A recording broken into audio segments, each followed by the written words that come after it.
देखिए, इसमें साउथ में यानी जनूबी पंजाब में हमारे पास स्पेस है, और वहाँ से काफ़ी यानी इलेक्टेबल्स कह लें या अपने इलाके में पॉपुलर लोग जिनको लोग वोट देना चाहते हैं या जिनकी अपने अपने इलाकों में एक पोजीशन है, तो वो शामिल हो रहे हैं। कल समी गिलानी साहब ने हमें ज्वाइन किया है, सैयद मुबीन अहमद साहब ने ज्वाइन किया है, इस मरतबा बासत बुखारी साहब भी हमारी तरफ से इलेक्शन में हिस्सा लेंगे।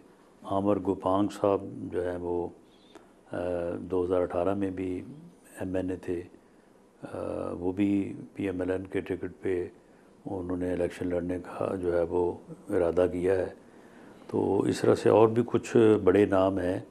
तो इस मरतबा जनूबी पंजाब की जो 46 सीट्स हैं उनमें से हमारा ये ख्याल है कि हम -+40 सीट्स को जो है वो इंशाल्लाह वहाँ से जो है वो हासिल करेंगे। 2013 में भी हमारे पास वहाँ से 34 सीट्स थी। तो 2013 वाली पोजीशन में आप वापस जाना चाहते हैं, लेकिन उसके लिए वो जो एक जनूबी पंजाब महाज जी, बना था, उससे तो उसके तो उस बेशतर लोग फिर आपकी तरफ आए, तो तब ये काया पलट हो सकती, राणा साहब। जी बिल्कुल आ रहे हैं वो। और जो जिनके नाम मैंने अभी लेना मुनासिब नहीं समझा, ताकि जब वो आ जाएं तो फिर ही मैं उनका ज़िक्र करूं। तो